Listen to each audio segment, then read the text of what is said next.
الحمد لله رب العالمين والصلاة والسلام على سيد الأنبياء والمرسلين. أما بعد فأعوذ بالله من الشيطان الرجيم. بسم الله الرحمن الرحيم. الصلاة والسلام عليك يا رسول الله وعلى آلك وأصحابك يا حبيب الله.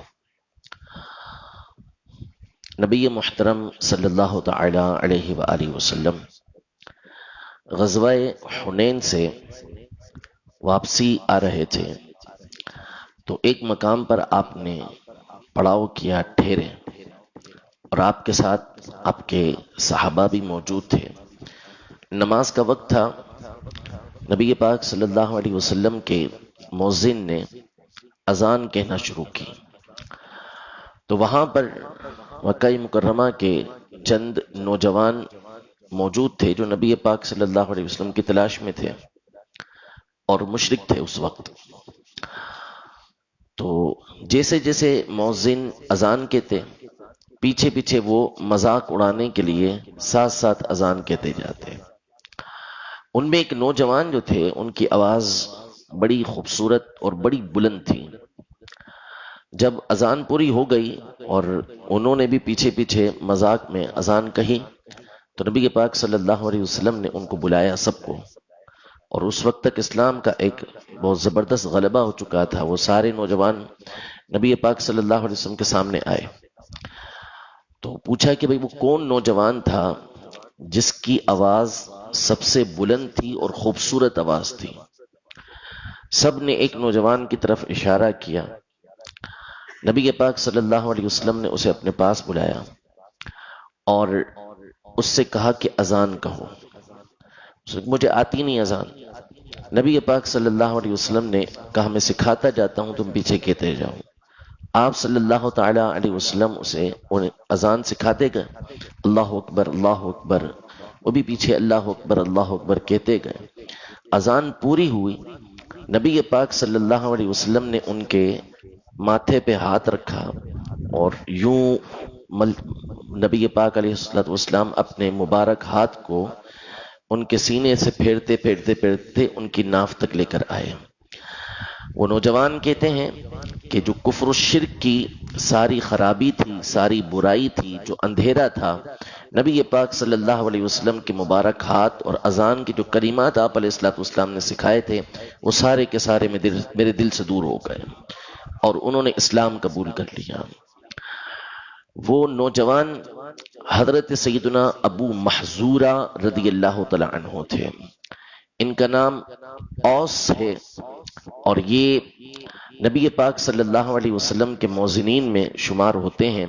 جب انہوں نے اسلام قبول کر لیا تو نبی پاک صلی اللہ تعالی علیہ وآلہ وسلم نے ان کو مکہ مکرمہ میں مقرر کیا کہ انہوں نے وہاں پر اذان دینی ہے، اور جب تک زندہ رہے ہمیشہ نبی پاک صلی اللہ علیہ وسلم کے دیے ہوئے اس منصب کو نبھاتے رہے۔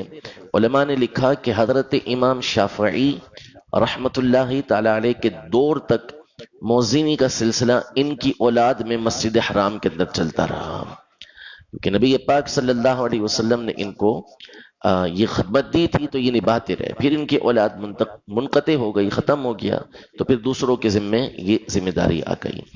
اب نبی پاک صلی اللہ علیہ وسلم نے ان کے سر سے ہاتھ پھیرنا شروع کیا تھا تو ویسے مرد کے لیے یہ حرام ہے کہ وہ کندھوں سے نیچے بال رکھے۔ نبی پاک صلی اللہ علیہ وسلم جو بال رکھے وہ آدھے کان کی لو تک رکھے یا پورے کان کی لو تک رکھے، یا اتنے رکھے کہ جو آپ کے مبارک کندھوں کو چھوتے ہوں، ایسے آپ علیہ السلام نے بال رکھے۔ کندھے سے نیچے بال رکھنا یہ عورتوں کے لیے ہے، مردوں کے لیے جائز نہیں ہے۔ حضرت ابو محذورہ رضی اللہ تعالی عنہ، ان کو جو نبی پاک صلی اللہ علیہ وسلم نے ہاتھ پھیرا تھا تو چونکہ ان کے سر پر ہاتھ پھیرا تھا، اب یہ جو بال ہو گئے تھے یہ برکت والے ہو گئے تھے، تو حضرت ابو محذورہ رضی اللہ تعالی عنہ کبھی بھی ان بالوں کو کٹواتے نہیں تھے۔ یہ ان کی خصوصیت تھی، ان کے لیے تھا، اور کوئی اجازت نہیں ہے اس طرح کرنے کی۔ انہوں نے نبی پاک صلی اللہ علیہ وسلم کی محبت میں ان بالوں کو باقی رکھا تھا۔ آپ علیہ السلام کے مبارک ہاتھ کی برکتیں کیا ہیں کہ صحابہ کرام علیہم رضوان فرماتے ہیں کہ نبی پاک صلی اللہ علیہ وسلم جب کسی بچوں کے پاس سے گزرتے، بچوں سے، ان کے گروہ سے بچے کھیل رہے ہوتے، تو کسی کے سر پر ہاتھ پھیرتے تو شام تک اس بچے کے سر سے خوشبو آتی رہتی تھی، اور بچہ پہچان لیا جاتا تھا کہ یہ آج کے دن نبی پاک صلی اللہ علیہ وسلم نے ان کے سر پر ہاتھ پھیرا ہے۔ نبی پاک صلی اللہ علیہ وسلم کی ہاتھ کی برکتیں قاضی یاز مالکی رحمۃ اللہ تعالی علیہ شفا شریف میں لکھتے ہیں کہ صبح ہی صبح فجر کے بعد مدینہ پاک کی جو کنیزیں ہوتی تھیں گھروں کے اندر اور بچے، یہ برتن میں پانی لے کر آپ علیہ الصلوۃ والسلام کی بارگاہ میں حاضر ہوتے، اور آپ علیہ الصلوۃ والسلام اپنا مبارک ہاتھ اس میں ڈال دیا کرتے تھے، اور پھر وہ سارا دن اس پانی کو استعمال کیا کرتے تھے۔ بعض اوقات سخت سردی میں ٹھنڈا ٹھنڈا پانی لے کر یہ آتے، لیکن نبی رحمت صلی اللہ علیہ وسلم اپنا شفقت والا ہاتھ اس میں بھی ڈالتے تھے تاکہ ان کو برکتیں حاصل ہو۔ حضرت سیدنا ابو محذورہ رضی اللہ تعالی عنہ نبی پاک صلی اللہ علیہ وسلم کے مؤذن تھے۔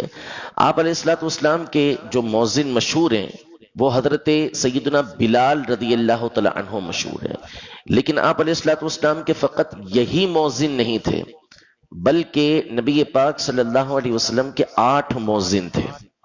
مؤذنوں کی تعداد 8 تھی۔ ایک یہی حضرت بلال رضی اللہ تعالی عنہ، دوسرے حضرت سیدنا ابو محذورہ رضی اللہ تعالی عنہ، تیسرے حضرت سیدنا عمر ابن ام مکتوم، یہ نابینا صحابی تھے۔ نبی پاک صلی اللہ علیہ وسلم نے ان کو بھی مؤذنی کے لیے مقرر کیا تھا۔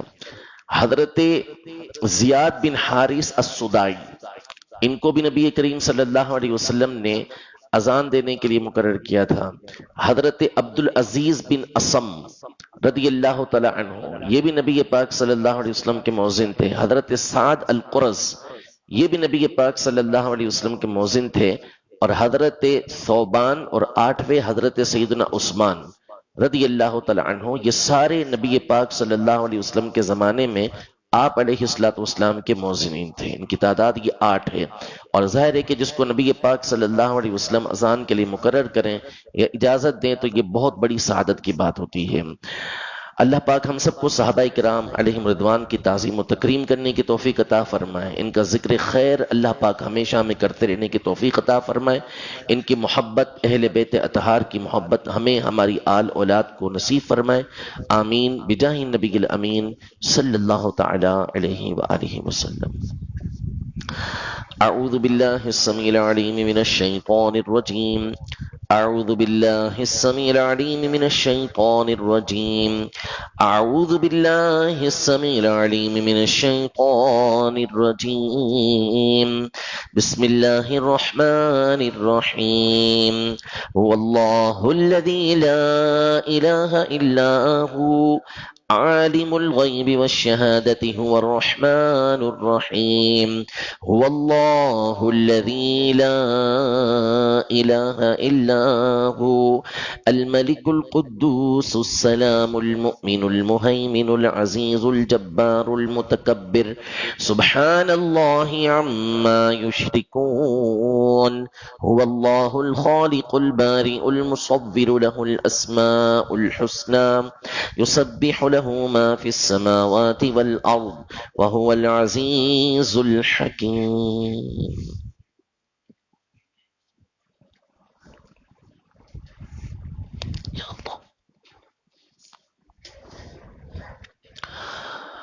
مولاي صل وسلم دائما أبدا على حبيبك خير الخلق كلهم، هو الحبيب الذي ترجى شفاعته